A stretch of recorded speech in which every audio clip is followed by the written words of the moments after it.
Hello बच्चों। I hope कि आप सब ठीक हो। और आज हम पढ़ेंगे बायोमोलेक्यूल। नीट का चैप्टर है, बहुत ही ज़्यादा इम्पोर्टेंट है ये चैप्टर। ठीक है, ये लेक्चर जो है वो हमने 3 पार्ट में डिवाइड किया है। तो आज जो लेक्चर 1 है उसके अंदर हम देखेंगे बायोमोलेक्यूल का इंट्रोडक्शन, मेटाबोलाइट्स क्या होता है, या फिर अमीनो एसिड का स्ट्रक्चर क्या है, प्रोटीन का स्ट्रक्चर क्या है, कैसे पैकेजिंग होगी, उसके बारे में आज हम पढ़ेंगे। ठीक है, हम स्टार्ट करते हैं फर्स्ट डेफिनेशन से कि बायोमोलेक्यूल क्या है। What is biomolecule? First question ये होता है ना कि ये बायोमोलेक्यूल होता क्या है। ठीक है, तो बायोमोलेक्यूल जो है वो क्या है? एक ऑर्गेनिक मॉलिक्यूल है। क्या है? Organic molecule produce by living organism that are essential for the life process like growth, metabolism, maintenance. तो जो मॉलिक्यूल हमको ग्रोथ, मेटाबॉलिज्म, मेंटेनेंस, डेवलपमेंट के लिए चाहिए, उस मॉलिक्यूल को क्या बोलेंगे हम? बायोमोलेक्यूल। कौन बनाएगा? लिविंग ऑर्गेनिज्म बनाएगा। ठीक है, और कैसा मॉलिक्यूल होगा? ऑर्गेनिक मॉलिक्यूल होगा। ठीक है, अब तुम लोगों ने सुना होगा केमिस्ट्री के अंदर कि ऑर्गेनिक केमिस्ट्री आती है और इनऑर्गेनिक केमिस्ट्री आती है। उसको 2 पार्ट में डिवाइड किया जाता है। ठीक है, तो जो ऑर्गेनिक केमिस्ट्री है, ठीक है, ऑर्गेनिक केमिस्ट्री है या फिर इनऑर्गेनिक केमिस्ट्री है, इन दोनों के बीच में क्या डिफरेंस है? उनके जो कंपाउंड होंगे उनमें क्या डिफरेंस है वो पहले हम देखेंगे, क्योंकि यहाँ पे लिखा है ऑर्गेनिक मॉलिक्यूल। तो ये ऑर्गेनिक मॉलिक्यूल होता क्या है वो समझना ज़रूरी है। ठीक है, तो ऑर्गेनिक कंपाउंड के अंदर कार्बन, हाइड्रोजन एंड ऑक्सीजन जो है वो प्रेजेंट होता है, जबकि इनऑर्गेनिक मॉलिक्यूल के अंदर कार्बन, हाइड्रोजन, ऑक्सीजन जो है वो क्या होता है? एब्सेंट होता है, डज नॉट कंसिस्ट। ठीक है, दूसरा ऑर्गेनिक कंपाउंड जो है वो कैसा होगा? वॉलेटाइल होगा एंड इन्फ्लामेबल होगा। अब ये वॉलेटाइल का मतलब क्या है कि वो अपना फॉर्म चेंज कर सकता है, solid to liquid, liquid to gas में कन्वर्ट हो सकता है। और इनऑर्गेनिक मॉलिक्यूल जो है वो नॉन वॉलेटाइल होगा, जैसा है वैसा ही रहेगा, सॉलिड है सॉलिड ही रहेगा। कैसा है? नॉन इन्फ्लामेबल, जलता नहीं है। जबकि ऑर्गेनिक मॉलिक्यूल जो है वो कैसा है? हाईली इन्फ्लामेबल, जल सकता है। ठीक है, वही यहाँ पे लिखा है कि जो भी ऑर्गेनिक कंपाउंड होंगे वो 3 फॉर्म में हो सकते हैं, या तो सॉलिड होंगे, लिक्विड होंगे या गैस होंगे। जबकि ऑर्गेनिक कंपाउंड जो है वो क्या होंगे? ऑलवेज सॉलिड होंगे। एकदम सिंपल सी लैंग्वेज में हम बोलें तो ऑर्गेनिक कंपाउंड ऐसा कंपाउंड है या ऐसा मॉलिक्यूल है जो क्या कंटेन करेगा? Carbon, hydrogen, oxygen. कैसा होगा? इन्फ्लामेबल होगा, वॉलेटाइल होगा। ठीक है, तो ये बायोमोलिक्यूल की क्या है? कैरेक्टरिस्टिक्स हो गई, क्योंकि बायोमोलिक्यूल क्या है? ऑर्गेनिक कंपाउंड है। क्लियर? हमको इस चैप्टर के अंदर ऑर्गेनिक मॉलिक्यूल ही देखना है। अपनी बॉडी के अंदर जो बॉडी का जो पूरा स्ट्रक्चर है या सेल बनाने के लिए हमको ऑर्गेनिक, इनऑर्गेनिक दोनों कंपाउंड चाहिए। बट हमको अभी पढ़ना सिर्फ ऑर्गेनिक है, और ऑर्गेनिक में क्या आएगा? बायोमोलिक्यूल्स। ठीक है, तो देखो बायोमोलिक्यूल्स बनाने के लिए क्या चाहिए? अपनी बॉडी बनाने के लिए बायोमोलिक्यूल चाहिए। बायोमोलिक्यूल बनाने के लिए क्या चाहिए? तो बायोमोलिक्यूल जो है वो किससे बनेगा? ये सारे एलिमेंट से बनेगा, जैसे carbon, hydrogen, oxygen, nitrogen, phosphorus, sulphur. ये सारी चीज़ों से क्या बनेगा? बायोमोलिक्यूल्स बनेंगे। ये सारे क्या है? बायोमोलिक्यूल्स है। लिपिड हो गया, प्रोटीन हो गया, कार्बोहाइड्रेट, न्यूक्लिक एसिड, सब के अंदर carbon, hydrogen, oxygen, carbon, hydrogen, oxygen. कहीं कहीं नाइट्रोजन भी हो सकता है, प्रोटीन के अंदर नाइट्रोजन प्रेजेंट होगा। ठीक है, कार्बन, हाइड्रोजन, ऑक्सीजन है। यहाँ पे शुगर प्रेजेंट है, न्यूक्लिक एसिड बनाने के लिए क्या चाहिए? Sugar plus nitrogen base. ठीक है, तो यहाँ पे हर एक बायोमोलिक्यूल के अंदर जो एलिमेंट है वो सेम है। ठीक है, इफ़ एलिमेंट सेम है तो फिर उनका स्ट्रक्चर भी सेम होना चाहिए, उनका फंक्शन भी सेम होना चाहिए, है ना। बट ऐसा नहीं है, यहाँ पे भले ही एलिमेंट सेम हो बट परसेंटेज जो है, यहाँ पे कार्बन जो है वो कोई 27 होगा, उसमें 6 होगा। तो जो नंबर है ना, जो अमाउंट है वो अलग अलग होगा सबके अंदर। इफ़ अमाउंट अलग अलग होगा, ठीक है, परसेंटेज जो है वो अलग अलग होंगे, तो उस रीज़न से मॉलिक्यूल का स्ट्रक्चर भी चेंज होगा, स्ट्रक्चर चेंज होगा तो फंक्शन भी चेंज होगा। ठीक है, तो दैट्स वाई हर एक बायोमोलिक्यूल यहाँ पे जो लिखा है सबकी अलग अलग कैरेक्टरिस्टिक्स है, अलग अलग फंक्शन है। Lipid, protein, carbohydrate, nucleic acid, सबका अलग फंक्शन है, स्ट्रक्चर अलग है, ग्रुप अलग है। ठीक है, सेम एलिमेंट है। क्लियर? यहाँ तक समझ में आया? चलो आगे बढ़ते हैं। क्या लिखा है यहाँ पे? Element analysis. तो यहाँ पे एकदम बेसिकली ये 2 चीज़ें लिखी है कि जो अर्थ क्रस्ट है और लिविंग टिश्यू है, दोनों के अंदर एलिमेंट सेम है, कार्बन, हाइड्रोजन, ऑक्सीजन, नाइट्रोजन दोनों में है, बट उसका अमाउंट जो है वो क्या है? अलग है, जो इस टेबल के अंदर दिखाया गया है। ठीक है, तो हम पहले वो देखते हैं। देखो यहाँ पे हमको दिया है percentage weight of earth crust in human body, और यहाँ पे सारे एलिमेंट्स लिखे गए हैं।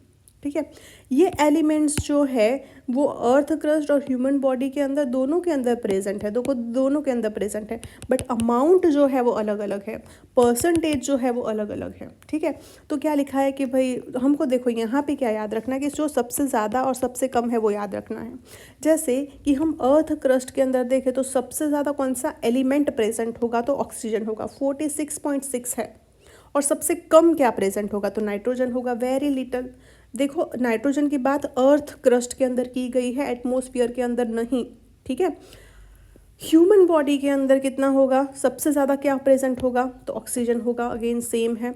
अर्थ क्रस्ट और ह्यूमन बॉडी दोनों के अंदर ऑक्सीजन क्या है, ज़्यादा है, यहाँ पे 65% है। ठीक है, सबसे कम क्या होगा ह्यूमन बॉडी के अंदर, ह्यूमन बॉडी के अंदर सबसे कम क्या होगा, सिलिकॉन, निग्लिजिबल अमाउंट में प्रेजेंट होगा। यहाँ तक समझ में आया। ये पूरा टेबल जो है वो एक ही चीज़ के याद, एक दो तीन चीज़ के लिए ही याद रखना है कि सबसे ज़्यादा क्या है, सबसे कम क्या है, in both earth crust and human body. ठीक है, तो यहाँ पे याद रखना है सिलिकॉन ह्यूमन बॉडी के अंदर, और दूसरा ऑक्सीजन, यहाँ पे भी हाई में ऑक्सीजन आएगा, वेरी लिटल में आएगा नाइट्रोजन। क्लियर इतना?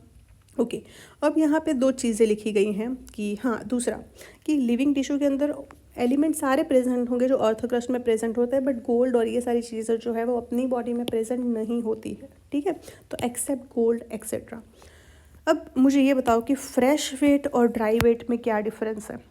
तो फ्रेश वेट हम ऐसे लिविंग टिश्यू को बोलेंगे जिसके अंदर वाटर प्रेजेंट हो। ठीक है, a tissue, a living tissue with a water is called fresh weight. और ड्राई वेट जब कोई भी ऐसा टिश्यू होगा जिसके अंदर वाटर नहीं होगा, तो विदाउट वाटर लिविंग टिश्यू का जो मास होगा, है ना, विदाउट वाटर लिविंग टिश्यू का जो मास होगा उसको क्या बोलेंगे, dry weight. With water living tissue का जो मास होगा उसको क्या बोलेंगे, फ्रेश वेट। क्या बोलेंगे हम, फ्रेश वेट। तो ये दोनों क्या है, मास है, एक है विथ वाटर, एक है विदाउट वाटर। ठीक है, यहाँ पे एक चीज़ लिखी है कि सबसे ज़्यादा अपनी बॉडी के अंदर फ्रेश वेट के अंदर क्या ज़्यादा प्रेजेंट होता है, तो ऑक्सीजन। ऑक्सीजन से थोड़ा कम प्रेजेंट होगा कार्बन, उससे थोड़ा होगा नाइट्रोजन, उससे थोड़ा कम होगा कैल्शियम, और उससे थोड़ा होगा हाइड्रोजन। तो ये एक याद रखना है। ठीक है, fresh weight, dry weight, clear. आगे बढ़ते हैं, यही चीज़ फिर से यहाँ पे लिखी है, तो याद रखना silicon negligible in living tissue, okay, human body. Okay, now we will discuss about how to analyze chemical composition. मेरे पास कोई भी टिश्यू है, उसका केमिकल कंपोजिशन जो है वो मैं कैसे एनालाइज करूँ, कैसे मैं इसको सेपरेट करूँ। जैसे मैंने बताया था कि जो भी अपना सेल है उसके अंदर ऑर्गेनिक इनऑर्गेनिक दोनों मॉलिक्यूल प्रेजेंट है। ठीक है, तो हम इसको सेपरेट कैसे करें, तो उसके लिए यहाँ पे पूरी टेक्निक दी गई है। ठीक है, तो कभी भी तुमको ये मॉलिक्यूल सेपरेट करने हैं तो क्या करना है कि कोई भी लिविंग टिश्यू लेना है, वो तुम एनिमल का भी ले सकते हो या फिर प्लांट भी ले सकते हो, कोई दिक्कत नहीं है। ठीक है, कोई भी ले लो। हम यहाँ पे लेंगे लीफ, प्लांट टिश्यू लेंगे। ठीक है, ये लीफ जो है उसको हम क्या करेंगे, क्रश करेंगे। किसके अंदर क्रश करेंगे, तो ट्राइक्लोरोएसिटिक एसिड के अंदर। याद रखना लीफ को हमने किस में क्रश किया, ट्राइक्लोरोएसिटिक एसिड। अब ये ट्राइक्लोरोएसिटिक एसिड का स्ट्रक्चर जो है वो याद रखना है Cl3CCOOH। याद रहेगा Cl3CCOOH। क्लियर, चलो यहाँ पे फोकस करते हैं। ठीक है, तो यहाँ पे मैंने क्या किया कि ये जो भी अपने पास प्लांट टिश्यू था उसको मैंने ट्राइक्लोरोएसिटिक एसिड के अंदर एंटर किया, मतलब उसके अंदर क्रश किया, तो यहाँ पे क्या बन जाएगा, स्लरी बन जाएगा। ठीक है, इसको क्रश किससे करेंगे, तो मोर्टार एंड पेस्टल से करेंगे। ठीक है, तो ये क्या बन जाएगा, स्लरी जैसा बन जाएगा, है ना। अब ये स्लरी को क्या करूँगी, मैं फ़िल्टर कर दूँगी। देखो यहाँ पे मैंने फ़िल्टर किया, एक पेपर रखा है मैंने यहाँ पे, ये पेपर रख सकते हो, चीज़ क्लॉथ रख सकते हो, कॉटन रख सकते हो। उससे क्या करेंगे हम, ये स्लरी को क्या करेंगे, फ़िल्टर करेंगे। तो जो भी बड़े पार्टिकल होंगे या फिर ऐसे मॉलिक्यूल होंगे जो ट्राइक्लोरोएसिटिक एसिड के अंदर सॉल्यूबल नहीं हुए होंगे, वो कहाँ रह जाएंगे, ऊपर रह जाएंगे। और जो सॉल्यूबल हो गया होगा वो कहाँ चला जाएगा, नीचे चला जाएगा, है ना। तो यहाँ पे जो चीज़ें फिल्टर आउट नहीं हुई, लार्ज मॉलिक्यूल थे, वो कहाँ पे देखने को मिलेंगे, अपर पोर्शन के अंदर, अपर फ्रैक्शन के अंदर, जिसको हम क्या बोलेंगे, रिटेंटेड। क्या बोलेंगे हम, रिटेंटेड। और जो फिल्टर हो गया, है ना, जो फिल्टर हो गया, एसिड सॉल्यूबल था, वो कहाँ देखने को मिलेगा, नीचे, जिसको क्या बोलेंगे हम, फिल्ट्रेट। क्लियर। फिल्टर आउट हो गया उसको फिल्ट्रेट बोलेंगे, नहीं हुआ उसको रिटेंटेट बोलेंगे, ठीक है। तो जो चीज़ें हमको रिटेंटेट के अंदर देखने को मिलेंगी उसको क्या बोलेंगे हम, एसिड इनसॉल्युबल पूल। और जो फिल्टर हो गया होगा वो कहाँ देखने को मिलेगा, एसिड इनसॉल्युबल पूल के अंदर देखने को मिलेगा। फिल्ट्रेट कहाँ देखने को मिलेगा, एसिड इनसॉल्युबल पूल के अंदर। रिटेंटेट कहाँ देखने को मिलेगा, एसिड इनसॉल्युबल पूल के अंदर। यहाँ तक समझ में आया? ओके। सॉल्युबल इनसॉल्युबल क्यों बोला, क्योंकि ट्राइक्लोरोएसिटिक एसिड के अंदर मॉलिक्यूल जो है वो क्या थे, इनसॉल्युबल थे। जो सॉल्युबल हो गया उसको क्या बोलते हैं, एसिड सॉल्युबल पूल। क्लियर। चलो अभी आगे देखते हैं, ये फ्रैक्शन के बारे में हमको पढ़ना है, ठीक है। तो हमने क्या बोला कि जो फ्रैक्शन है ना, फ्रैक्शन जो है वो क्या है, दो फ्रैक्शन है अपने पास, एक है फिल्ट्रेट और दूसरा है रिटेंटेट। क्या है, फिल्ट्रेट एंड रिटेंटेट, ठीक है। यहाँ पे फिल्ट्रेट जो है उसको और क्या बोल सकते हैं, एसिड सॉल्युबल पूल। क्या बोलेंगे हम, एसिड सॉल्युबल पूल। रिटेंटेट को एसिड इनसॉल्युबल पूल। अब यहाँ पे मैं एक सेल ले रही हूँ, मानो कि ये है एक प्लांट सेल, ठीक है। तो प्लांट सेल जो है उसके अंदर हमने यही सेपरेट किया ना कि अलग अलग मॉलिक्यूल जो भी ऑर्गेनल बनाएगा, जो भी सेल के अंदर सारी चीज़ें बनाएगा, है ना, तो उसको ही तो सेपरेट किया। तो यहाँ पे ये जो पूरा साइटोप्लाज्म है ना, इसको क्या बोलेंगे हम, साइटोप्लाज्म। तो साइटोप्लाज्म के अंदर ऐसी कंपोजिशन थी जो एसिड सॉल्युबल थी। तो जब भी हमने फ़िल्टर किया तो वो फिल्ट्रेट हो गया, मतलब फ़िल्टर आउट हो गया और नीचे प्रेजेंट हुआ फिल्ट्रेट के अंदर, ठीक है।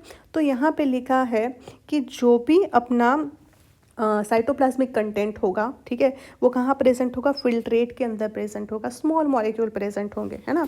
तो यहाँ पे जब चीज़ें फिल्टर आउट हो गई है तो डेफिनेटली उसका जो भी शेप होगा, है ना, जो साइज़ होगी वो कैसी होगी, छोटी होगी, है ना, छोटे छोटे मॉलिक्यूल होंगे। तो पास आउट हो गए, तो ऐसे छोटे मॉलिक्यूल को हम क्या बोलेंगे, बायो माइक्रो मॉलिक्यूल। क्या बोलेंगे हम, बायो माइक्रो मॉलिक्यूल, ठीक है। अब ये बायो माइक्रो मॉलिक्यूल का जो मॉलिक्यूलर वेट है वो कितना होता है, तो 1000 डाल्टन से कम होता है, less than 1000 Dalton.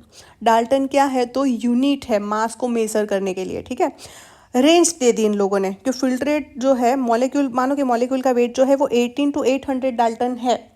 If molecule का वेट 18 to 800 डाल्टन है तो उसको रख दो भाई फिल्ट्रेट के अंदर। क्लियर। और उसको क्या बोलेंगे हम, बायो माइक्रो मॉलिक्यूल बोलेंगे। क्लियर इतना? ओके। यहाँ पे क्या क्या एग्जाम्पल आएंगे, है ना, कंपोजिशन में क्या क्या हो सकता है साइटोप्लाज्म की। तो अमीनो एसिड हो सकता है, सिंपलेस्ट शुगर हो सकती है, नाइट्रोजन बेस हो सकता है। तो तुमको क्वेश्चन में आए कि कौन सा मॉलिक्यूल जो है या कौन सी चीज़ जो है वो फिल्ट्रेट के अंदर प्रेजेंट होगी, और ऑप्शन तुमको दिया जाए कि adenine, guanine, cytosine and all of this, तो आंसर क्या आएगा, ऑल ऑफ दिस आएगा, क्योंकि ये सारे क्या है, नाइट्रोजन बेस है, ठीक है। हम बाद में देखेंगे कि नाइट्रोजन बेस हम किसको बोलेंगे। यहाँ तक समझ में आया? ओके। दूसरा, यहाँ पे रिटेंटेट लिखा है ना, तो ऐसा मॉलिक्यूल जो फिल्टर आउट नहीं हुआ है, इनसॉल्युबल है ट्राइक्लोरोएसिटिक एसिड के अंदर, और जिसका मॉलिक्यूलर वेट जो है वो 1000 डाल्टन से ज़्यादा है, उसको क्या बोलेंगे हम, बायो मैक्रो मॉलिक्यूल। क्या बोलेंगे हम, बायो मैक्रो मॉलिक्यूल। अब ये बायो मैक्रो मॉलिक्यूल जो है वो कहाँ से आए होंगे, तो वो आ सकते हैं सेल वॉल से, प्लांट की सेल वॉल से आ सकते हैं, प्लांट की सेल मेम्ब्रेन से आ सकते हैं। उसके अंदर जो सेल ऑर्गेनल्स प्रेजेंट होंगे, क्या प्रेजेंट होंगे, सेल ऑर्गेनल्स। यहाँ पे सेल ऑर्गेनल प्रेजेंट होंगे, तो वो सेल ऑर्गेनल्स जो है वहाँ से भी क्या आएगा, अपना रिटेंटेड, मतलब मैक्रोमोलिक्यूल जो है वो आएंगे, ठीक है। क्योंकि यहाँ पे जो चीज़ें हमको चाहिए होगी सेल वॉल बनाने के लिए, सेल मेम्ब्रेन बनाने के लिए, सेल ऑर्गेनल बनाने के लिए, उसमें जो मॉलिक्यूल यूज़ होगा वो कैसा होगा, मैक्रो मॉलिक्यूल होगा। यहाँ तक समझ में आया? एग्जाम्पल यहाँ पे दिया है प्रोटीन, हमने पढ़ा था, याद हो तो, कि सेल मेम्ब्रेन के अंदर प्रोटीन होते हैं। सेल मेम्ब्रेन जो है उसके अंदर क्या होता है, हाँ, प्रोटीन होते हैं। दूसरा क्या प्रेजेंट होता है, पॉलीसेकेराइड प्रेजेंट होता है, और न्यूक्लिक एसिड, मतलब कि डीएनए एंड आरएनए, ये सारी चीज़ें जो है वो कहाँ प्रेजेंट होगी, तो सेल ऑर्गेनल्स के अंदर हो सकती है, या फिर सेल मेम्ब्रेन या सेल वॉल के अंदर होगी, ठीक है, जिसको हम क्या बोलेंगे, बायो मैक्रो मॉलिक्यूल। आगे हम फिर से यही चीज़ जो है वो डिटेल में देखेंगे, एसिड सॉल्युबल पूल और इनसॉल्युबल पूल के बारे में। कंटेंट सेम ही रहेगा, फिर से रिवाइज हो जाएगा, ठीक है। तो ये हो गया। अब हम पढ़ेंगे एक छोटा सा टेबल है नीट के लिए, अगेन एमसीक्यू के लिए इम्पोर्टेंट है। तो यहाँ पे लिखा है कि कंपोनेंट जो है ना, क्या क्या कंपोनेंट प्रेजेंट होगा जो भी सेल है उसके अंदर। तो वाटर होगा, प्रोटीन होगा, कार्बोहाइड्रेट होगा, लिपिड होगा, न्यूक्लिक एसिड, और क्या प्रेजेंट हो सकते हैं, आयंस प्रेजेंट हो सकते हैं। ठीक है, अब मुझे ये बताओ कि यहाँ पे इतने जो कंपोनेंट है इसके अंदर कौन कौन से ऑर्गेनिक मॉलिक्यूल है। इसमें ऑर्गेनिक मॉलिक्यूल क्या आएगा, क्या क्या आएगा, प्रोटीन आएगा, कार्बोहाइड्रेट आएगा, लिपिड आएगा, न्यूक्लिक एसिड आएगा। इनऑर्गेनिक क्या आएगा, वाटर आएगा एंड आयंस आएंगे। क्लियर इतना। चलो आगे बढ़ते हैं। यहाँ पे वाटर का जो अमाउंट है, जो परसेंटेज है सेल्यूलर मास के अंदर, वो बहुत ही ज़्यादा है। कितना है, 70 to 90% है। प्रोटीन जो है वो इसके बाद आता है, 10 to 15% आता है। ठीक है, उसके बाद आता है न्यूक्लिक एसिड 5 to 7%, उसके बाद कार्बोहाइड्रेट 3%, लिपिड 2%, आयरन 1%। ठीक है, 3-3-2-1 याद रखना है, 3-2-1। क्लियर। सबसे ज़्यादा वाटर, यहाँ तक याद रहेगा। तो ये कैसे भी करके रट लेना है। ठीक है, इस पे क्वेश्चन आते हैं। अब हम देखेंगे कि इनऑर्गेनिक मॉलिक्यूल जो है उसको कैसे सेपरेट करें। ठीक है, एकदम सिंपल सी चीज़ है। हमको क्या करना है, कोई भी मानो कि टिश्यू है उसको लेना है। जैसे कि मैंने यहाँ पे लीफ ले लिया। ठीक है, मैंने क्या किया, यहाँ पे एक लीफ लिया। ठीक है, ये लीफ जो है उसको मैंने फर्स्ट क्या किया, ड्राई किया। तो ड्राई होते लीफ कैसे येलो कलर के हो जाते हैं। मैं येलो कलर का यहाँ पे दिखा रही हूँ। ठीक है, ये लीफ जो है उसको मैंने क्या कर दिया, ड्राई कर दिया। ड्राई कर दिया मतलब H2O क्या कर दिया मैंने, रिमूव कर दिया। H2 रिमूव कर दिया। ठीक है, अब H2O रिमूव हो जाएगा, उसके बाद मैं क्या करूँगी, इसको जला दूँगी। ये जो ड्राई लीफ है उसको मैं क्या किया, मैंने उसको जला दिया। लो, मैंने इसको जला दिया, इसको मैंने जला दिया। ठीक है, तो जब ये लीफ जो है वो जल जाएगा तो हमको क्या मिलेगा, ऐश मिलेगा, है ना। ऐसे राख मिलती है, ये राख मिलती है, ये क्या हो गया, ऐश। तो यही तो है इनऑर्गेनिक मॉलिक्यूल। हमने क्या पढ़ा था इनऑर्गेनिक मॉलिक्यूल के बारे में, कि वो कैसा है, नॉन वॉलेटाइल है ना। नॉन वॉलेटाइल था एंड नॉन इन्फ्लामेबल, है ना। Non volatile and non inflammable था, मतलब ना वो जलता है ना वो अपना फॉर्म चेंज करता है। तो वो सॉलिड में था, सॉलिड में ही रहेगा। समझ में आया। डेफिनेटली जब भी हमने जो भी लीफ है उसको जलाया तो यहाँ पे जो ऑर्गेनिक मॉलिक्यूल थे वो रिमूव हो गए। CO2 भी रिमूव हो गया एंड वाटर जो थोड़ा बहुत होगा वो भी रिमूव हो जाएगा। क्लियर, यहाँ तक समझ में आया। तो ऐसे हमको जो ऐश मिलेगी, ये जो ऐश है वो ही क्या है, इनऑर्गेनिक मॉलिक्यूल है। क्या है, इनऑर्गेनिक मॉलिक्यूल या इनऑर्गेनिक कंपाउंड है। तो ऐश में क्या प्रेजेंट हो सकता है, देखो ये पत्ते जल रहे हैं ना, तो क्या प्रेजेंट होता है उसके अंदर, तो कैल्शियम, मैग्नीशियम, ये सारी चीज़ें प्रेजेंट होती है। या इनऑर्गेनिक कंपाउंड भी प्रेजेंट हो सकते हैं जो यहाँ पे सारे लिखे हैं, है ना। NaCl, CaCO3, है ना, ये सारी चीज़ें जो है वो कंपाउंड है। बाकी ये सोडियम, पोटेशियम, कैल्शियम, मैग्नीशियम जो है, वाटर जो है वो भी प्रेजेंट होंगे एज अ एलिमेंट। क्लियर इतना। चलो अभी आगे देखते हैं। Okay, now acid soluble pool and acid insoluble pool, है ना। तो सेम एग्जांपल आएगा। सॉल्यूबल पूल के अंदर क्या आएगा, शुगर, सिंपल शुगर होगी वो, nucleotide, amino acid. Inorganic molecule किस में आएगा, एसिड सॉल्यूबल पूल में आएगा। जबकि इनसॉल्यूबल पूल के अंदर आएगा polysaccharide, protein, nucleic acid, lipid. ठीक है, अब इसको हमने क्यों कॉम्प्लेक्स बोला वो थोड़ा सा समझा देती हूँ। हाँ, डेफिनेटली हम इसमें डिटेल में जाएंगे, बट स्टिल देखो, जैसे कि अपने पास हमने डाइट में लिया प्रोटीन, है ना। चीज़, बर्गर, पिज़्ज़ा ये सब खाते हो, है ना। तो उसमें क्या प्रेजेंट होता है, पनीर खाओगे तो प्रोटीन आएगा। ठीक है, और चीज़ खाओगे तो क्या आएगा, लिपिड आएगा, है ना। और रोटी खाओगे तो क्या आएगा, कार्ब्स आएगा। तो ये सारे मॉलिक्यूल जो है वो कैसे है, कॉम्प्लेक्स है, मतलब बड़े मॉलिक्यूल है ना। अब ये जब भी टूटेगा, है ना, ये जब भी टूटेगा, प्रोटीन जो है वो ब्रेक डाउन होगा तो हमको लास्ट क्या मिलेगा, अमीनो एसिड मिलेगा। लिपिड ब्रेक डाउन होगा तो क्या मिलेगा, फैटी एसिड एंड ग्लिसरॉल मिलेगा। एंड कार्ब्स जो है वो ब्रेक डाउन होगा तो सिंपल शुगर मिलेगी। मतलब ये जो प्रोटीन और फैट और कार्बोहाइड्रेट के मॉलिक्यूल है वो मानो कि इतने बड़े बड़े हैं, चेन में प्रेजेंट है, मानो चेन में प्रेजेंट है। जबकि यहाँ पे जो मॉलिक्यूल होंगे वो छोटे होंगे और चेन में प्रेजेंट नहीं होंगे। ठीक है, तो कौन सा मॉलिक्यूल जो है वो फिल्टर आउट हो जाएगा, डेफिनेटली ये होगा, ये फिल्टर आउट नहीं होगा। ठीक है, तो ये प्रोटीन, लिपिड, कार्ब्स जो है वो कहाँ आएगा, अपना एसिड इनसॉल्युबल पूल में amino acid, fatty acid, simple carbohydrate किस में आएगा?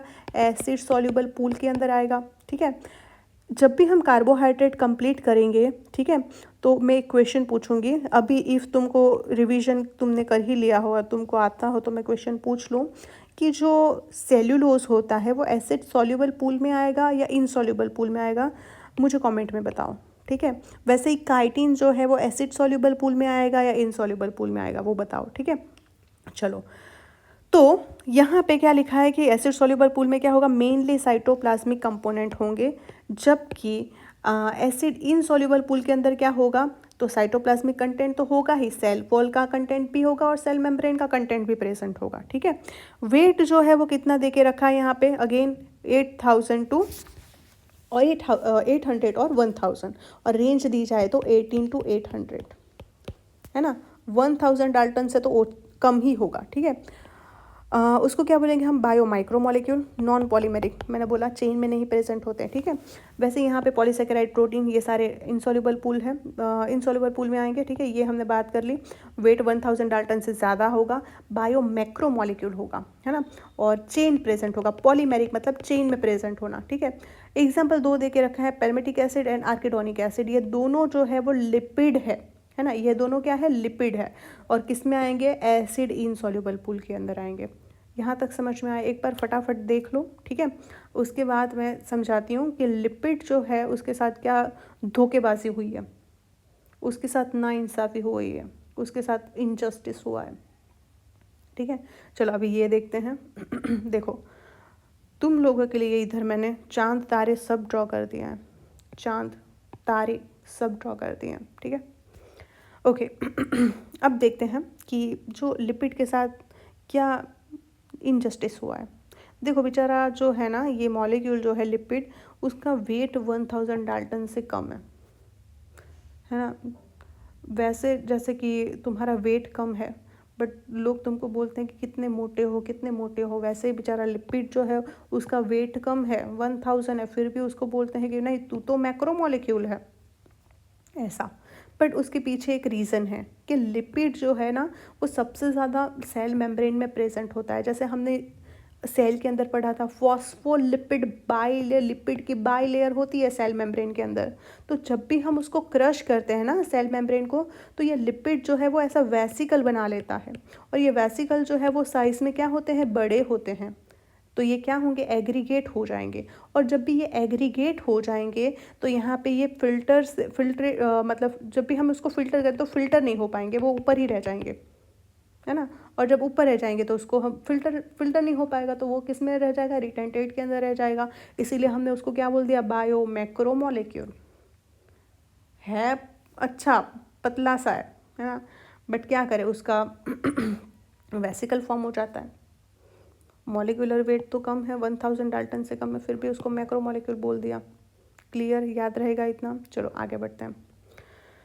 ओके, सो अब पढ़ेंगे हम टाइप ऑफ मेटाबोलाइट्स। तो आपको पता होना चाहिए कि मेटाबोलाइट क्या है। जैसे कि मैं बताऊं कि मेटाबॉलिज्म, पहले हम डेफिनेशन देखते हैं। ठीक है, कि मेटाबॉलिज्म क्या है। तो मेटाबॉलिज्म एक केमिकल रिएक्शन है जो अपने सेल के अंदर होती है ना। मेटाबॉलिज्म एक केमिकल रिएक्शन अपने सेल के अंदर होती है, और जब ये रिएक्शन होगा तो कुछ स्मॉल मॉलिक्यूल प्रोड्यूस होते हैं या तो कंज्यूम होते हैं इस रिएक्शन के दौरान। तो वो जो स्मॉल मॉलिक्यूल है जो प्रोड्यूस हुए या कंज्यूम हुए, उसको ही क्या बोलेंगे? हम मेटाबोलाइट्स बोल देंगे। मतलब कि रिएक्शन से जो बाई प्रोडक्ट मिल रही है उसको क्या बोलेंगे? हम मेटाबोलाइट्स बोल देंगे। क्लियर? चलो पहले हम मतलब अपनी जो बॉडी है, सेल जो है, उसके अंदर 2 टाइप के मेटाबोलाइट्स जो है वो हमको देखने को मिलते हैं, प्राइमरी एंड सेकेंडरी मेटाबोलाइट्स। ठीक है, पहले मैं प्राइमरी मेटाबोलाइट जो है उसको समझाती हूँ। तो प्राइमरी मेटाबोलाइट को हम और क्या बोल सकते हैं? Central metabolites. क्या बोलेंगे हम? Central metabolites. ठीक है, दूसरा यहाँ पे लिखा है कि वो बहुत ही एसेंशियल मेटाबोलाइट है। ठीक है, जैसे कि मुझे जो मिट्टी के घड़े बनाने होते हैं, या मिट्टी से बहुत सारी चीज़ें बन सकती है, घड़े बन सकते हैं, प्लेट बन सकती है, मिट्टी से घर बन सकता है ना। तो मेन जो रॉ मटेरियल वो क्या है? मिट्टी है। क्या है? मिट्टी है। मिट्टी से बहुत सारी चीज़ें बन सकती है, ठीक है, बट जो बिल्डिंग ब्लॉक है वो मिट्टी है। वैसे यहाँ पे बहुत सारी चीज़ें जो हैं, जैसे ये सेकेंडरी मेटाबोलाइट जो है वो बहुत सारी चीज़ें बना सकता है, ये सारी चीज़ें बना सकता है, बट उसको बनाने के लिए हमको क्या चाहिए, प्राइमरी मेटाबोलाइट। तो प्राइमरी मेटाबोलाइट एक ऐसी चीज़ है, ऐसे मॉलिक्यूल है जो सेकेंडरी मेटाबोलाइट बनाएंगे। ये रॉ है, रॉ, ठीक है। तो इसीलिए उसको सेंट्रल मेटाबोलाइट भी बोला है, जिसमें आएगा amino acid, DNA, RNA, vitamin, enzyme, ये सारे क्या है, एसेंशियल मेटाबोलाइट जो प्राइमरी मेटाबोलाइट में आएंगे, ठीक है। की component for the growth, development and reproduction के लिए बहुत ही ज़्यादा इंपॉर्टेंट है प्राइमरी मेटाबोलाइट, ये याद रखना है, ठीक है। अब देखते हैं सेकेंडरी मेटाबोलाइट क्या है। तो सेकेंडरी मेटाबोलाइट जो है वो क्या है, बाई प्रोडक्ट है किसकी, फिजियोलॉजिकल प्रोसेस की। ये मॉलिक्यूल जो है, ये जो सेकेंडरी मेटाबोलाइट है, वो कोई भी फिजियोलॉजिकल प्रोसेस के अंदर पार्ट नहीं लेते हैं, ये प्रोड्यूस होते हैं प्राइमरी मेटाबोलाइट से। कौन प्रोड्यूस करेगा, तो प्लांट, फंगस, एनिमल सेल, ये सारे जो है वो सेकेंडरी मेटाबोलाइट प्रोड्यूस करते हैं, ठीक है। इकोनॉमिकल इम्पोर्टेंस है इसका, हम यूज़ करते हैं जो भी बाई प्रोडक्ट हमको मिलते हैं, ठीक है। ओके, अब हमको सेकेंडरी मेटाबोलाइट के कुछ एग्जाम्पल देखने हैं और उनका यूज़ देखना है। बहुत ही इंटरेस्टिंग सा है ये, ठीक है, और बहुत ही इम्पोर्टेंट टॉपिक है ये। टेबल अगेन, सॉरी, चलो देखते हैं।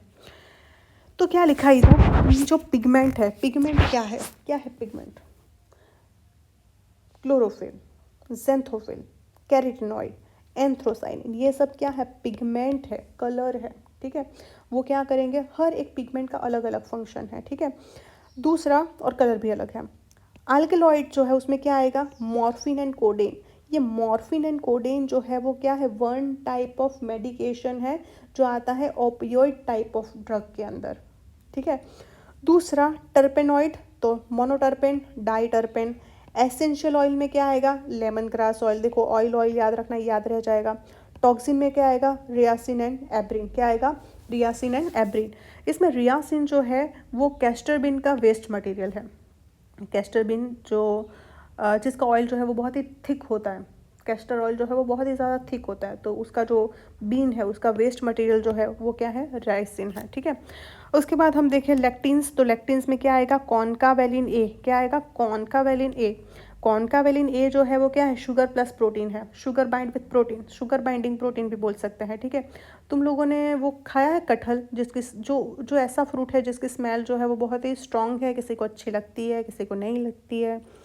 तो वो जैक बीन जो है ना, उसके अंदर ये कॉन्कावेलिन ए जो है वो जब रॉ होता है ना, जब कच्चा होता है, तब उसके अंदर ये बहुत ज़्यादा अमाउंट में प्रेजेंट होता है, और बहुत सारी बायोकेमिकल जो वर्क है उसके अंदर ये कॉन्कावेलिन ए जो है वो यूज़ होता है, ठीक है। चलो आगे देखें, ड्रग्स। ड्रग्स में आएगा विनब्लास्टिन एंड कर्क्यूमिन, ठीक है। इसमें विनब्लास्टिन जो है वो बहुत बार आएगा in chapter human health and disease के अंदर, कि जो विनब्लास्टिन है ना वो एक कैंसर ट्रीटमेंट के लिए ड्रग है, वो यूज़ होता है, ठीक है। तो ये विनब्लास्टिन जो है वो क्या करता है कि सेल डिवीजन जो है, कैंसर सेल डिवीजन जो है उसको होने ही नहीं देता, तो यहाँ पे कैंसर का ग्रोथ जो है वो क्या हो जाएगा, स्टॉप हो जाएगा, ठीक है। और कर्क्यूमिन जो है वो टर्मरिक के अंदर फाउंड होता है, कैंसर ट्रीटमेंट में भी यूज़ होता है, और इन्फ्लामेशन भी कम करता है। सुना है ना कि कभी भी कहीं पे भी लग जाए तो पहले मम्मी यहाँ क्या लगा देती थी, बहुत सारी हल्दी लगा देती थी।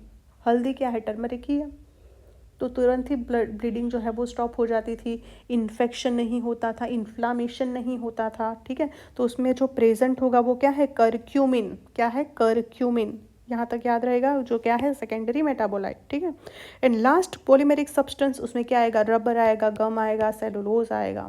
क्लियर, यहाँ तक समझ में आया। ये याद नहीं रहेगा तो चलेगा, बट ये याद कर लेना, ये पूरा, ठीक है, ये पूरा याद कर लेना। क्लियर, बहुत इंपॉर्टेंट है, चांद तारे सब ड्रॉ कर दिया मैंने, ठीक है। चलो आगे बढ़े, अभी हम स्टार्ट करेंगे फर्स्ट बायोमोलिक्यूल, जिसका नाम है अमीनो एसिड, ठीक है। अमीनो एसिड जो है वो एक ऐसा बायोमोलिक्यूल है जो बहुत ही इम्पोर्टेंट है, ठीक है। जैसे कि तुम प्रोटीन जो है ना, प्रोटीन जो है वो किससे बनता है, अमीनो एसिड। अमीनो एसिड की पूरी ऐसी चेन होगी, उससे क्या बनेगा, प्रोटीन बनेगा, है ना। और प्रोटीन जो है वो क्या बनाएगा, एंजाइम, हार्मोन, कुछ भी बना सकता है, ठीक है। अब हम देखेंगे फर्स्ट अमीनो एसिड के जो स्ट्रक्चर है उनके बारे में। तो यहाँ पे ये इस चीज़ पे फोकस करो, अभी इस चीज़ पे फोकस करो, ठीक है। तो यहाँ पे जो अमीनो एसिड है वो सब्सटीट्यूटेड मीथेन है, ठीक है। तो यहाँ पे जो मीथेन का ग्रुप जो स्ट्रक्चर है उसमें क्या होता है कि कार्बन जो है वो 4 हाइड्रोजन से कनेक्टेड होता है, जबकि यहाँ पे अमीनो एसिड के अंदर जो भी एन टर्मिनल है वहाँ पे NH2 कनेक्ट हो जाए और C टर्मिनल पे COOH कनेक्ट हो जाएगा, ठीक है। तो यहाँ पे कितने ग्रुप बने, 1 2 3 ग्रुप, है ना। तो ये जो ग्रुप है NH2 उसको क्या बोलेंगे, अमीनो ग्रुप। COOH को क्या बोलेंगे हम, कार्बोक्सिलिक ग्रुप। और जो नीचे प्रेजेंट है R ग्रुप जो है ना, वो क्या है, वेरिएबल ग्रुप। वहाँ पे जो भी मॉलिक्यूल बाइंड होगा, यहाँ पे मानो कि हाइड्रोजन बाइंड हो गया, तो इस अमीनो एसिड को हम क्या बोलेंगे, ग्लाइसिन बोलेंगे। क्लियर। तो यहाँ पे जो ग्रुप बाइंड होगा उसके अकॉर्डिंग हम अमीनो एसिड को नाम देंगे। क्लियर इतना। चलो आगे देखें, ग्रुप्स अगेन हो गया ये। ऑप्टिकली एक्टिव है अमीनो एसिड, मोस्ट ऑफ, एक को छोड़ के जितने भी अमीनो एसिड है वो ऑप्टिकली एक्टिव है। दैट मीन्स कि हम जब भी प्लेन पोलराइज लाइट जो है वो पास करेंगे ऐसे सॉल्यूशन के अंदर जहाँ पे अमीनो एसिड प्रेजेंट है, तो लाइट जो है वो एक स्पेसिफिक डायरेक्शन या तो लेफ्ट मूव करेगी या राइट मूव करेगी।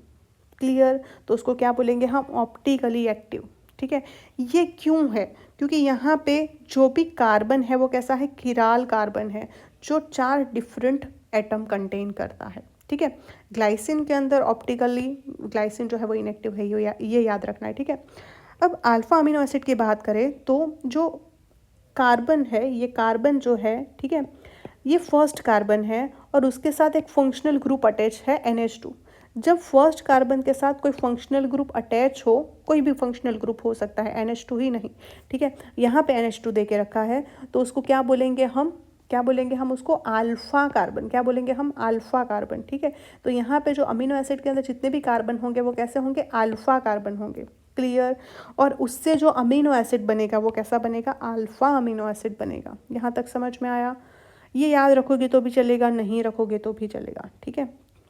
दूसरा, यहाँ पे बहुत सारे 20 अमीनो एसिड जो है वो लिख के रखे हैं, जिसके सिंबल है, 3 लेटर नेम है, वो एक बार अच्छे से देख लेना, ठीक है। एक और चीज़ है कि यहाँ पे कि why most amino acid are alpha amino acid, है ना। तो ऑल अमीनो एसिड जो है वो किससे बने हैं, अल्फ़ा कीटो एसिड से बने हैं, है ना। इफ़ अल्फ़ा कीटो एसिड से जो भी अमीनो एसिड बनेंगे उसको क्या बोलेंगे हम, अल्फ़ा अमीनो एसिड बोलेंगे। अब ये होगा कि अल्फ़ा कीटो एसिड किधर बनता है, तो लीवर में बनता है, ठीक है। ये याद रहेगा तो भी चलेगा, नहीं रहेगा तो भी चलेगा, ठीक है। ओके, अब पढ़ेंगे हम स्वीटर आयन के बारे में, है ना। स्वीटर आयन मतलब कि ऐसा आयन जिसके पास दोनों चार्ज है ना। ये इसके पास दोनों चार्ज है, पॉजिटिव चार्ज भी है, नेगेटिव चार्ज भी है। अपना जो अमीनो एसिड है ना, बायोमोलिक्यूल जो है अमीनो एसिड, वो क्या है कि होते हैं ना बहुत सारे लोग कि जैसे तुम जहाँ जाओ वैसे तुम बन जाओगे, जिसके साथ रहोगे वैसे ही तुम हो जाओगे, ठीक है। वैसे ही यहाँ पे अमीनो एसिड जो है वो पीएच के अकॉर्डिंग चेंज होता है, पीएच के अकॉर्डिंग अपनी वाइब सेट करता है, ठीक है। तो यहाँ पे इफ़ उसको हम रख दें ऐसे मॉलिक्यूल, ऐसे आइसोइलेक्ट्रिक पीएच के अंदर, तो वो स्वीटर आयन फॉर्म करेगा। स्वीटर आयन फॉर्म करेगा मतलब उसके पास दोनों चार्ज होंगे, पॉजिटिव भी और नेगेटिव, मतलब ये न्यूट्रल कर देगा। क्या हो जाएगा, न्यूट्रल हो जाएगा, ठीक है। ये कैसे होगा, तो ये क्या करेगा, COOH ग्रुप जो कार्बोक्सिलिक एसिड है ना, उसमें से हाइड्रोजन जो है वो रिमूव हो जाएगा। तो यहाँ पे इलेक्ट्रॉन क्या हो जाएंगे, ज़्यादा हो जाएंगे। इलेक्ट्रॉन ज़्यादा हो जाएंगे तो नेगेटिव चार्ज हो जाएगा, ठीक है। और यहाँ पे जो पॉजिटिव चार्ज बढ़ाना है तो जो H यहाँ से रिलीज़ हुआ वो ही ये एक्सेप्ट कर लेगा, और जब भी H एक्सेप्ट करेगा तो इलेक्ट्रॉन जो है वो क्या करेगा, लूज़ करेगा। इलेक्ट्रॉन लूज़ होते ही नेगेटिविटी कम हो जाएगी, पॉजिटिविटी ज़्यादा हो जाएगी, ठीक है। तो यहाँ पे पॉजिटिव चार्ज आएगा, यहाँ पे नेगेटिव चार्ज आएगा, ठीक है। और अच्छे से हम पढ़ते हैं इसको कि ये प्रोसेस होते कैसे है, ठीक है। जैसे यहाँ पे तुम देखो स्वीटर आयनिक फॉर्म जो है अमीनो एसिड के, यहाँ पे मैंने 3 पीएच लेके रखी है। एक है कैटा मतलब लो पीएच है ना, एक हाई पीएच है और एक न्यूट्रल पीएच है ना।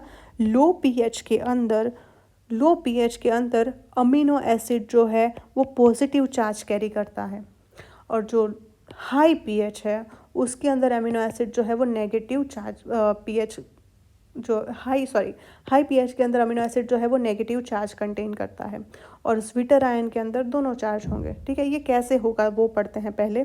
तो जैसे कि यहाँ पे मुझे क्या करना है, न्यूट्रल पीएच से मेरे को कैसी की पीएच करनी पड़ेगी, कैसी पीएच करनी पड़ेगी मुझे, पीएच नहीं, मुझे कैसा चार्ज क्रिएट करना पड़ेगा, तो कैसा चार्ज, पॉजिटिव चार्ज क्रिएट करना पड़ेगा, ठीक है।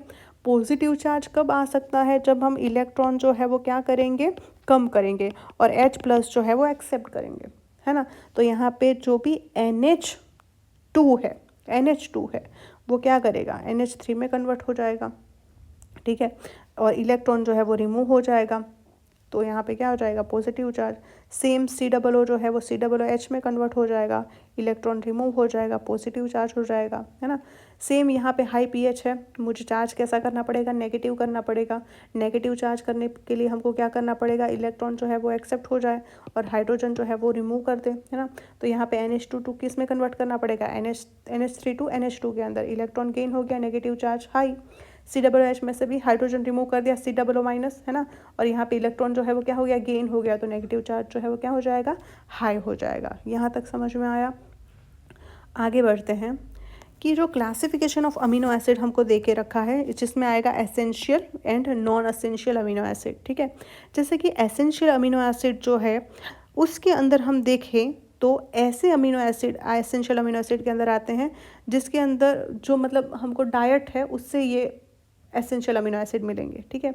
जो डाइट से मिलेगा अमीनो एसिड उसको एसेंशियल बोलेंगे, और जो हमको अपनी बॉडी खुद ही बना लेगी उसको क्या बोलेंगे हम, नॉन एसेंशियल अमीनो एसिड। अपनी बॉडी ने खुद बनाया तो नॉन एसेंशियल, और डाइट से लिया तो एसेंशियल अमीनो एसिड, ठीक है।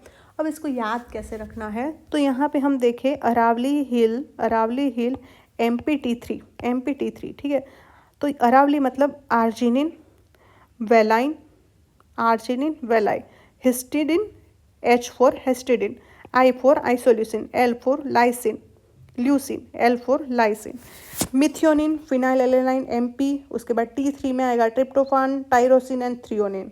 इसमें थ्रियोनिन जो है वो एसेंशियल नहीं है एनिमल के अंदर, क्लियर।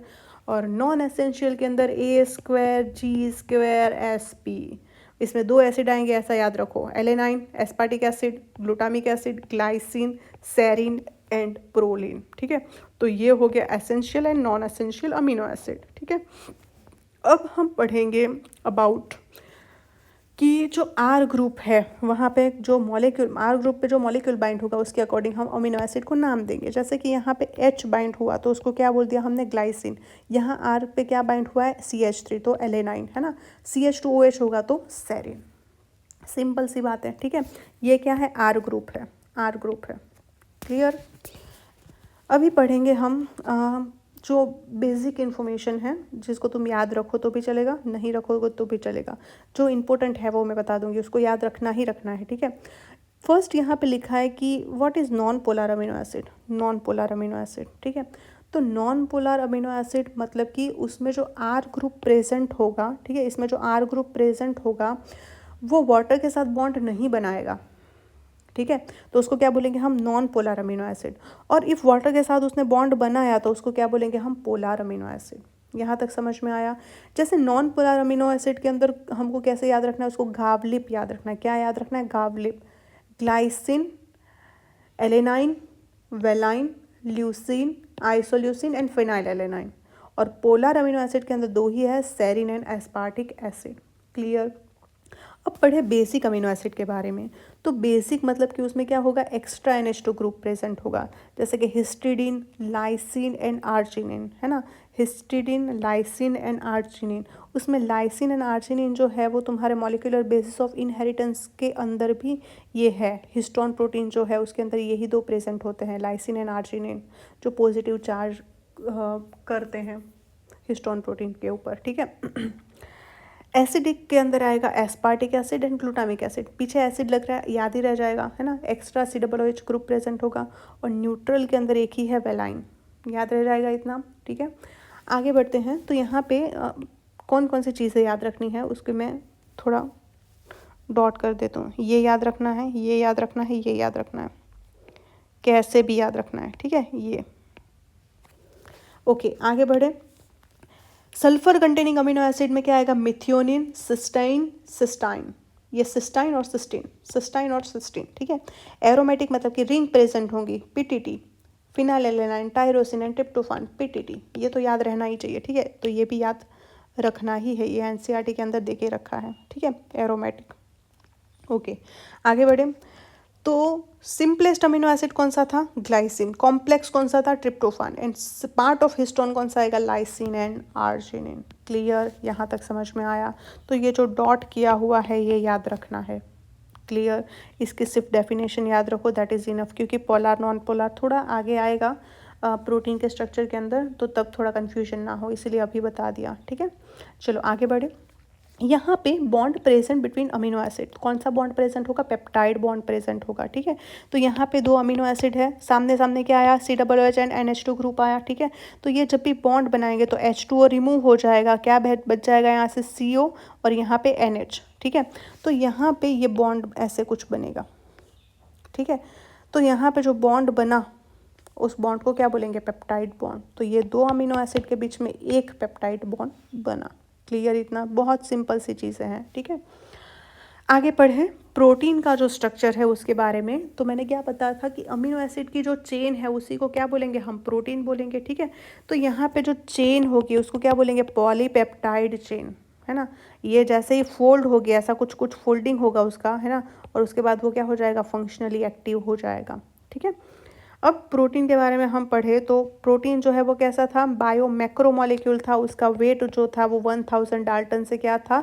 ज़्यादा था। ठीक है, इसीलिए उसको कहाँ रखा गया है? एसिड इनसॉल्युबल पूल के अंदर। क्या कंटेन करेगा? सेम यहाँ पे अमीनो एसिड का ही बना है, तो एन टर्मिनल पे NH2 एंड सी टर्मिनल पे COOH ग्रुप प्रेजेंट होगा। और मोनोमर किस मोनोमर से बनेगा? तो अमीनो एसिड से बनेगा। क्लियर इतना?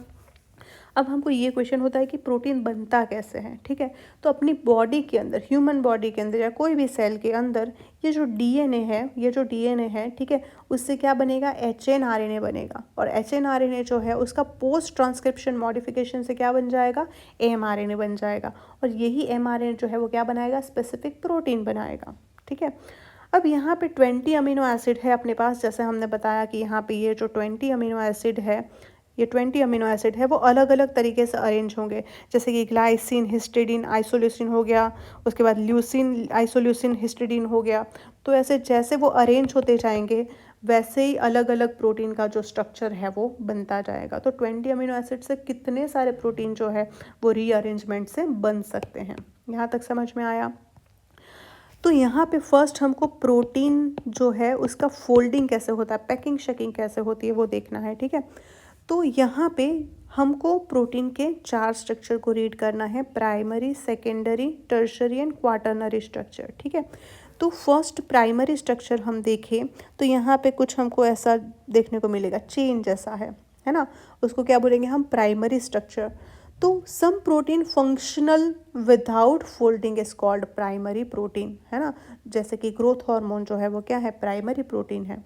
उसके बाद हम देखें सेकेंडरी स्ट्रक्चर, तो यही चेन जो है वो ऐसे फोल्ड हो गई, देखो, है ना, और ये एक हेलिकल फॉर्म में, ये शीट के फॉर्म में और ये हेलिकल के फॉर्म में ऐसा DNA का स्ट्रक्चर होता है, वैसे ऐसे फोल्डिंग हो गई। तो जो ये स्ट्रक्चर है उसको बोलेंगे अल्फा हेलिक्स और ये है बीटा शीट। ठीक है, अब यहाँ पे हम देखें तो जो अल्फा हेलिक्स है वो राइट हैंडेड है, एंड बॉन्ड जो प्रेजेंट है उसके अंदर कौन सा बॉन्ड है? Peptide bond and hydrogen bond present होगा।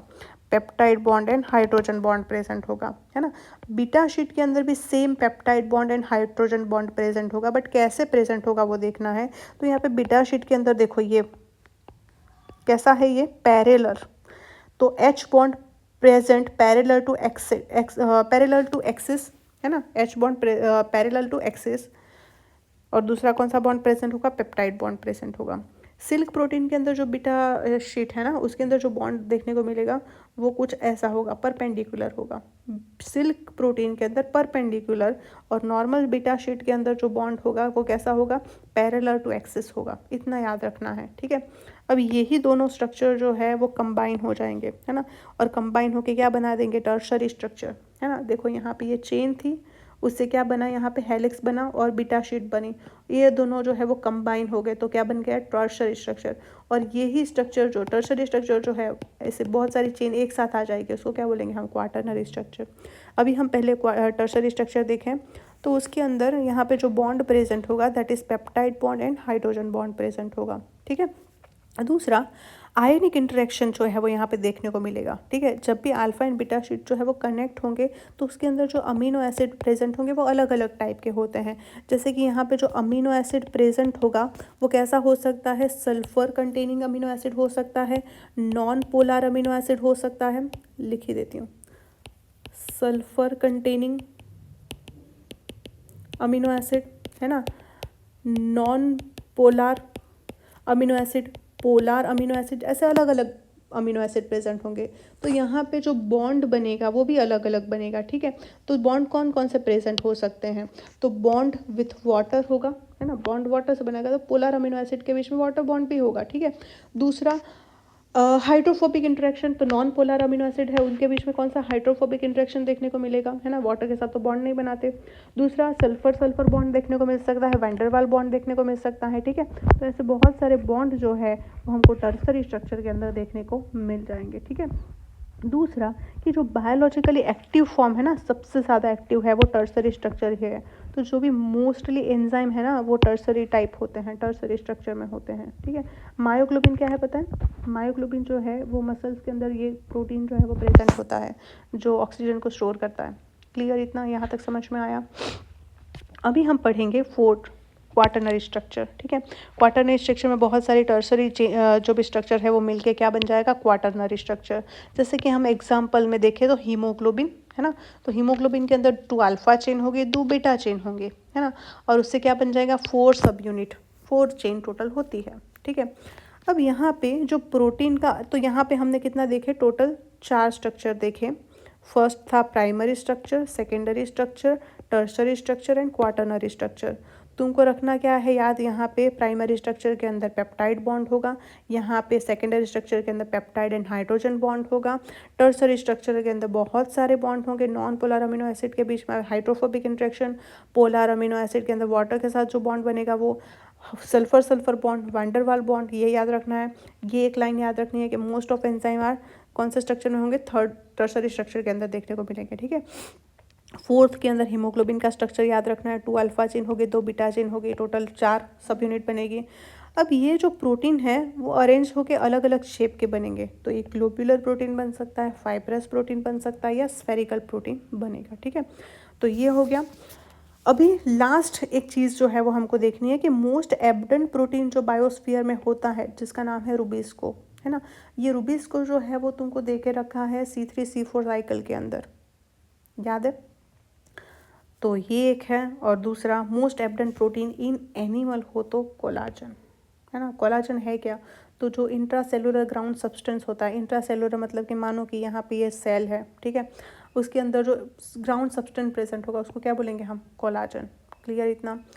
ट्रिप्सिन क्या है, एंजाइम है, प्रोटीन डिग्रेडिंग एंजाइम है। इंसुलिन क्या करेगा, हार्मोन है, क्या करेगा, ग्लूकोज जो है उसका लेवल मेंटेन करेगा, डिक्रीज करेगा इनटू द ब्लड। एंटीबॉडी क्या करेगा, फाइट अगेंस्ट इन्फेक्शन, वो भी किसकी बनी है, प्रोटीन की बनी है। तुम लोगों ने सुना होगा कि प्लाज्मा जो होता है ना, प्लाज्मा प्लाज्मा ब्लड के अंदर जो प्लाज्मा होता है उसके अंदर 2 प्रोटीन होते हैं, एल्ब्यूमिन एंड ग्लोब्यूलिन। ये ग्लोब्यूलिन जो है ना, ये ग्लोब्यूलिन जो है वो ही एंटीबॉडी में प्रेजेंट होता है। तुमने सुना होगा एंटीबॉडी का दूसरा नाम क्या है, इम्यूनोग्लोब्यूलिन। तो वो भी क्या है, प्रोटीन है ना। ग्लोब्यूलिन क्या है, प्रोटीन है। दूसरा रिसेप्टर्स जो है, ठीक है, जैसे कि सेंसरी रिसेप्टर हो गया, टेस्ट, स्मेल, है ना, और हार्मोन, ये सब के लिए जो रिसेप्टर प्रेजेंट होंगे वो भी कैसे होंगे, प्रोटीन इन नेचर होंगे। क्लियर। एंड लास्ट में यहाँ पे जो GLUT4 है ना, तो GLUT4 जो है वो क्या है, 1 टाइप ऑफ रिसेप्टर है। ये क्या करेगा, ग्लूकोज को सेल के अंदर ट्रांसपोर्ट करवाएगा, ठीक है। तो वो भी किसका बना है, प्रोटीन का बना है। यहाँ तक समझ में आया, कोई डाउट है इधर तक। अब दूसरा लास्ट है ना, कि जैसे अपना दिल टूटता है ना वैसे प्रोटीन भी ब्रेक डाउन होता है। जैसे कि मैंने, दिल कैसे टूटता है, कोई बहुत डांट देता है या फिर बिल्कुल बिल्कुल बात ही नहीं करता तब दिल टूट जाता है ना, वैसे यहाँ पे प्रोटीन जो है उसको मैं बहुत हाई टेम्परेचर पे रख दूँ, हाई टेम्परेचर दे दूँ तो वो क्या हो जाता है, डीनेचर हो जाता है, और बहुत ही लो टेम्परेचर दे दूँ तो इनएक्टिव हो जाता है, ठीक है। वैसे ही पीएच जो है मैं चेंज करूँ, पीएच बहुत ही ज़्यादा दे दूँ तो क्या हो जाएगा, प्रोटीन जो है वो डीनेचर हो जाएगा, उसका शेप चेंज हो जाएगा, फंक्शनली इनएक्टिव हो जाएगा। और लो पीएच जो है उसके अंदर क्या होगा, इनएक्टिव होगा। क्लियर। तो यहाँ पे जो अपना प्रोटीन है, ठीक है, जैसे कि हम बात करें घर पे जो मिल्क होता है, मिल्क, ठीक है, ये मिल्क जो है उसके अंदर भी क्या प्रेजेंट होता है, प्रोटीन प्रेजेंट होता है। ठीक है। अब ये प्रोटीन जो है मुझे सेपरेट करना हो तो मैं कैसे करूँ, तो प्रोटीन को या तो मैं हीट ट्रीटमेंट दूंगी या फिर पीएच जो है वो थोड़ा एसिडिक दूंगी। तो जब भी हम पनीर बनाते हैं ना, पनीर, तो पनीर में क्या डालते हैं हम, नींबू डालते हैं, है ना। तो पनीर बनाने के लिए हम क्या करेंगे, मिल्क के अंदर क्या ऐड करेंगे, लेमन ऐड करेंगे, लेमन ऐड करेंगे। तो जब भी हम लेमन ऐड करेंगे ना तो क्या हो जाएगा यहाँ पे कि पूरा प्रोटीन जो है वो सेपरेट आउट हो जाएगा, है ना। बट कब करना है, जब जो भी मिल्क है वो गर्म हो तब, ठीक है। तो जब भी मिल्क जो है, मानो कि मिल्क जो है वो यहाँ पे गर्म है, बन रहा है, ठीक है, उबल रहा है। यहाँ पे हम गैस भी थोड़ा दिखा देते हैं, टाइम बहुत है ना अपने पास, ये गैस है, ठीक है। और यहाँ पे वेपर, तो इसके अंदर हम क्या करेंगे, नींबू डाल देंगे। जैसे ही नींबू डाल देंगे यहाँ पे हमको, नींबू डाल देंगे तो जैसे यहाँ पे हमको दो चीज़ें मिलेगी, यहाँ पे प्रोटीन मिलेगा और ऊपर जो वाटर है वो सेपरेट हो जाएगा, ठीक है। और जो सेपरेट होगा उसको क्या बोलेंगे हम, पनीर, वो ही क्या है अपना प्रोटीन। वैसे ही तुमने देखा होगा कि जब तुम क्यों ऐसा क्यों हुआ, क्योंकि प्रोटीन डीनेचर हो गया तो सेपरेट आउट हो गया। क्यों, pH high, sorry pH very low and high temperature. वैसे ही तुम एग जो है ना, एग में भी सेम होता है कि जो वाइट पोर्शन होता है दैट कंटेन एल्ब्यूमिन, तुम जब भी हीट दोगे, है ना, जो हीट मतलब एग जो है उसको आप बॉईल करने से पहले देखो तो ट्रांसपेरेंट होता है, येलो के बाहर का जो लेयर होता है ना, जो एल्ब्यूमिन का बना होता है वो ट्रांसपेरेंट प्रोटीन होता है। बट जब तुम हीट दो तो वो कोगुलेट होकर वाइट कलर का हो जाता है, ठीक है। तो वो भी सेम ही है। तो कभी भी तुमको प्रोटीन सेपरेट करना हो कोई भी चीज़ से तो तुम हाई टेम्परेचर दो और एसिडिक पीएच दो, आराम से सेपरेट हो जाएगा। क्लियर, यहाँ तक समझ में आया। तो कल हम देखेंगे मतलब जब भी लेक्चर आएगा तब हम देखेंगे एंजाइम, ठीक है। आई होप कि समझ में आया हो। एक बार एनसीईआरटी रीड कर लेना एंड बेस्ट ऑफ लक।